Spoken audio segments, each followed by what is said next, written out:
Eventos de los últimos días. Capítulo 5. La vida devocional del remanente. Una vida doble. En esta época, precisamente antes de la segunda venida de Cristo en las nubes del cielo, debe hacerse una obra como la de Juan, el Bautista. Dios necesita a hombres que preparen a un pueblo que se mantenga firme en el gran día del Señor. A fin de dar un mensaje como el que dio Juan, debemos tener una experiencia espiritual como la suya. La misma obra debe efectuarse en nosotros. Debemos contemplar a Dios y al contemplarlo, perderemos de vista el yo. La comunión con Dios ennoblecerá el carácter y la vida. Los hombres verán que hemos estado con Jesús como lo notaron en los primeros discípulos. Esto comunicará al obrero un poder que ninguna otra cosa puede dar. No debe permitir que cosa alguna le prive de este poder. Hemos de vivir una vida doble, una vida de pensamiento y de acción, de silenciosa oración y fervoroso trabajo. Oración y esfuerzo, esfuerzo y oración, serán la tarea de vuestra vida. Debéis orar como si la eficiencia y la alabanza se debieran completamente a Dios, y trabajar como si el deber fuera todo vuestro. Nadie que no ore puede estar seguro un solo día o una sola hora. El que no hace nada más que orar, pronto dejará de hacerlo. Arraigados firmemente en Cristo. Viene la tormenta que probará la fe de todo hombre, no importa de qué clase sea. Los creyentes deben estar ahora firmemente arraigados en Cristo, o de otra manera serán desviados por alguna fase del error. Sería bueno que cada día dedicásemos una hora de reflexión a la contemplación de la vida de Cristo. Debiéramos tomarla punto por punto, y dejar que la imaginación se posesione de cada escena, especialmente de las finales. La única defensa contra el mal consiste en que Cristo more en el corazón por la fe en su justicia. A menos que estemos vitalmente relacionados con Dios, no podremos resistir los efectos profanos del amor propio, de la complacencia propia y de la tentación a pecar. Podemos dejar muchas malas costumbres y momentáneamente separarnos de Satanás, pero sin una relación vital con Dios por nuestra entrega el momento tras momento, seremos vencidos. Sin un conocimiento personal de Cristo y una continua comunión, estamos a la merced del enemigo, y al fin haremos lo que nos ordene. Cristo, y Cristo crucificado, debe ser el tema de nuestra meditación, conversación y más gozosa emoción. Moldeados por el Espíritu Santo. El corazón humano no puede conocer la felicidad hasta que se somete para ser moldeado por el Espíritu de Dios. El Espíritu conforma el alma renovada según el modelo, Jesucristo. Mediante su influencia, la enemistad contra Dios se cambia en fe y en amor, y el orgullo en humildad. El alma percibe la belleza de la verdad, y Cristo es honrado en la excelencia y la perfección del carácter. No hay en nuestra naturaleza impulso alguno ni facultad mental o tendencia del corazón, que no necesite estar en todo momento bajo el dominio del Espíritu de Dios. El Espíritu ilumina nuestras tinieblas, informa nuestra ignorancia, y nos ayuda en nuestras múltiples necesidades. Pero la mente debe buscar a Dios en forma constante. Si se permite que la mundanalidad entre en ella, si no tenemos deseos de orar, ni deseos de estar en comunión con Él, quien es la fuente de la fortaleza y la sabiduría, el Espíritu no permanecerá en nosotros. La necesidad de estudiar la Biblia. Ningún corazón renovado puede mantenerse tierno sin la aplicación diaria de la sal de la palabra. Debe recibirse diariamente la gracia divina, o ningún hombre permanecerá convertido. Esté vuestra fe fundada en la palabra de Dios. Asíos firmemente del testimonio vivo de la verdad. Tened fe en Cristo como Salvador personal. Él ha sido y siempre será nuestra roca, la roca de los siglos. Los cristianos deben prepararse para lo que pronto ha de estallar sobre el mundo como sorpresa abrumadora, y deben hacerlo estudiando diligentemente la palabra de Dios, y esforzándose por conformar su vida con sus preceptos. Solo los que hayan fortalecido su espíritu con las verdades de la Biblia podrán resistir en el último gran conflicto. Solo los que hayan estudiado diligentemente las Escrituras y hayan recibido el amor de la verdad en sus corazones, serán protegidos de los poderosos engaños que cautivarán al mundo. Nuestros hermanos necesitan comprender los oráculos de Dios, necesitan tener un conocimiento sistemático de los principios de la verdad revelada, que los preparará para sobrellevar aquello que está por sobrevenir en la tierra, e impedirá que sean llevados de aquí para allá por todo viento de doctrina. Memorizad la Escritura. Varias veces por día debieran consagrarse momentos preciosos, áureos, a la oración y al estudio de las Escrituras, aunque solo fuese para memorizar un texto, a fin de que la vida espiritual pueda existir en el alma. La preciosa palabra de Dios es la norma para los jóvenes que desean ser fieles al Rey del Cielo.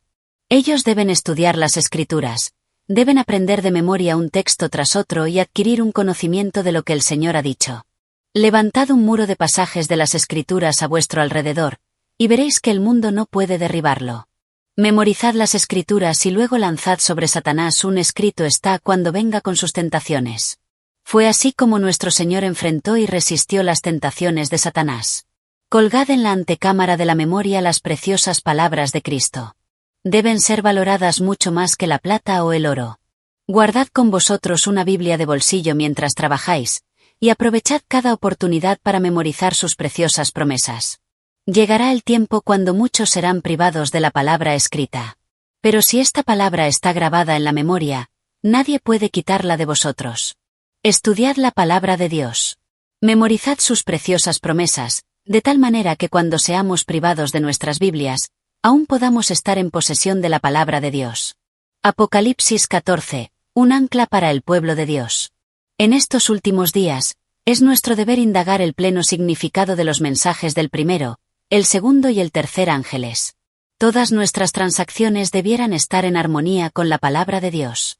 Los mensajes del primero, el segundo y el tercer ángeles están unidos entre sí, y se revelan en el capítulo 14 de Apocalipsis, del 6º versículo hasta el final.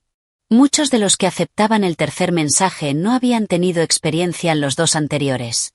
Satanás comprendió esto, y fijó en ellos su ojo maligno para vencerlos, pero el tercer ángel dirigía la atención de ellos hacia el lugar santísimo, y los que habían tenido experiencia en los mensajes anteriores les indicaban el camino del santuario celestial. Muchos percibieron el perfecto eslabonamiento de verdades en los mensajes angélicos, y aceptándolos gozosamente uno tras otro, siguieron al Señor por la fe en el santuario celeste. Estos mensajes me fueron representados como un áncora para el pueblo de Dios. Quienes los comprendan y acepten quedarán libres de verse arrastrados por los muchos engaños de Satanás. Educad la mente para creer en la palabra de Dios.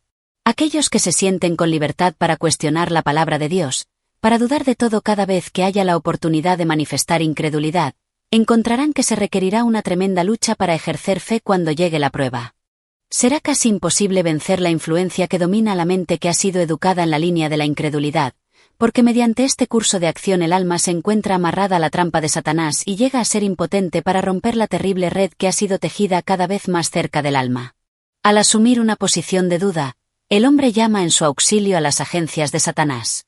Pero la única esperanza de alguien que ha sido educado en la línea de la incredulidad es caer totalmente impotente ante el Salvador y, como un niño, someter su voluntad y sus caminos a Cristo para que Él pueda sacarlo de las tinieblas y conducirlo a su maravillosa luz.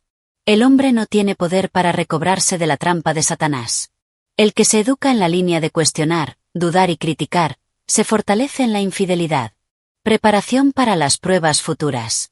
Los siervos de Cristo no deben preparar un discurso especial para presentarlo cuando sean llevados ante las autoridades por causa de su fe. Su preparación ha de ser hecha día tras día, atesorando en el corazón las preciosas verdades de la palabra de Dios, alimentándose de las enseñanzas de Cristo, y fortaleciendo su fe por medio de la oración. Entonces, cuando sean llevados ante los tribunales, el Espíritu Santo les hará recordar precisamente las verdades que alcanzarán los corazones de los que vinieren para oír. Dios les traerá repentinamente a la memoria el conocimiento que obtuvieron por medio de un diligente escudriñamiento de las Escrituras, precisamente cuando lo necesiten. Cuando venga el tiempo de prueba, habrá hombres que, si bien están predicando ahora a otros, al examinar sus creencias hallarán que hay muchas cosas de las cuales no pueden dar una razón satisfactoria. Hasta que no sean así probados, no conocerán su gran ignorancia. Y en la Iglesia son muchos los que se figuran comprender lo que creen, y no se percatarán de su propia debilidad mientras no se levante una controversia. Cuando estén separados de los que sostienen la misma fe, y estén obligados a destacarse solos para explicar su creencia, se sorprenderán al ver cuán confusas son sus ideas de lo que habían aceptado como verdad. Controlad las facultades morales. La capacidad de dar razón de nuestra fe es una buena realización, pero si la verdad no va más hondo que esto, el alma nunca será salvada. El corazón debe ser purificado de toda contaminación moral. Pocos comprenden que es su deber ejercer control sobre sus pensamientos y razonamientos. Resulta difícil mantener a la mente indisciplinada fijada sobre temas provechosos. Pero si no se emplean debidamente los pensamientos, la religión no puede florecer en el alma. La mente debe preocuparse de cosas sagradas y eternas, de lo contrario encontrará gozo en pensamientos superficiales e insignificantes. Deben disciplinarse tanto las facultades intelectuales como las morales, y éstas se fortalecerán y crecerán mediante el ejercicio. Necesitamos grandemente alentar y cultivar pensamientos puros, castos, y fortalecer las facultades morales antes que las potencias inferiores y carnales. Dios nos ayude a darnos cuenta de nuestros apetitos autocomplacientes. El ejemplo de Enoc. Enoc caminó con Dios por 300 años antes de su traslación al cielo, y el estado del mundo no era entonces más favorable para la perfección del carácter cristiano que lo que es ahora.